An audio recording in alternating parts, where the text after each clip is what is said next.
রাতে বাচ্চারা কান্না করলে মাথায় হাত রেখে একটি আয়াত 7 বার পড়ুন। আল্লাহ পাক রব্বুল আলামিন ওই বাচ্চাকে সুস্থ করে দিবেন, বাচ্চার কান্নাকাটি করবে না।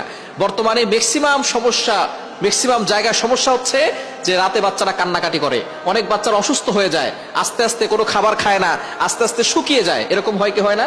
অনেক বাচ্চাদের এরকম হয়। এটা জিনের সমস্যার কারণে হয়, অনেক সময় বদনজর করার কারণে হয়। বদনজর কিন্তু খুব ভয়ঙ্কর জিনিস। আপনার বাচ্চার ছবি ফেসবুকে দিবেন না। অনেকে আছে বাচ্চা হওয়ার সাথে সাথে ছবি ফেসবুকে দেয়, এতে কিন্তু বদনজর লেগে যেতে পারে। বদনজর কিন্তু সত্য, নবীজি সাল্লাল্লাহু আলাইহি সাল্লাম জানিয়ে দিয়েছেন, আল আইনু হাক্কুন, বদনজর সত্য। আর এই বদনজর এতটা ভয়ঙ্কর জিনিস, নবীজি সাল্লাল্লাহু আলাইহি সাল্লাম বলেছেন, বদনজর একজন সুস্থ মানুষকে অসুস্থ করে ফেলে, কবর পর্যন্ত নিয়ে যায়, এবং একজন উটকে রান্নার পাতিলে পর্যন্ত নিয়ে যায়। সুতরাং এই বদনজর থেকে আমাদেরকে সাবধান থাকতে হবে। বাচ্চার ছবি ফেসবুকে দিবেন না। যে আসবে তাকে বাচ্চাকে দেখে বলবেন মাশাআল্লাহ বলেন, মাশাআল্লাহ বলেন। মাশাআল্লাহ যদি কেউ না বলে, বলে বাচ্চা খুব সুন্দর হয়েছে, স্বাস্থ্য খুব ভালো, দেখবেন বদনজর লেগে যাবে, আর বাচ্চা খাওয়া দাওয়া করবে না, বাচ্চার স্বাস্থ্য কমে যাবে, শুকিয়ে যাবে।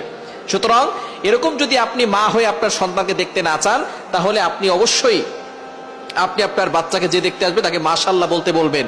এবং যদি বাচ্চা শুকিয়ে যায়, রাতে বেশি কান্না করে, তাহলে একটি আয়াত বাচ্চার মাথায় হাত রেখে পড়বেন, আয়াতুল কুরসি একটি আয়াত। পবিত্র কোরআনুল কারীমের 3 নম্বর পারার 1 নম্বর পৃষ্ঠার 8, 9, 10, 11, 12 নম্বর লাইনগুলোতে সূরা বাকারার 255 নম্বর আয়াত, এই আয়াতটি আপনি 7 বার পড়বেন। বাচ্চার মাথায় হাত রেখে 7 বার পড়বেন, এরপরে 7 বার পরে ফু দিয়ে দিবেন। দেখবেন বাচ্চার কান্নাকাটি বন্ধ হয়ে গেছে, এবং বাচ্চার বদনজর লাগলে সে বদনজর কেটে যাবে। তার যদি কোনো জিনের আক্রমণ থাকে, জিনের আসর থাকে, সেটা কেটে যাবে, এবং আস্তে আস্তে বাচ্চা সুস্থ হবে ইনশাআল্লাহ। এই আমল করে যদি আপনি কার্যকর পেতে চান, তাহলে কিন্তু আপনাকে নামাজ পড়তে হবে। নামাজ না পড়ে কোনো আমলে কাজ হবে না।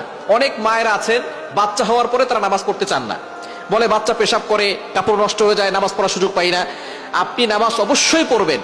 বাচ্চাকে কারো কাছে দিয়ে নামাজের সময় হলে আপনি একটা নামাজের জন্য আলাদা কাপড় রাখবেন। বাচ্চারা পেশাব করবেই, জামা কাপড় ভিজবেই।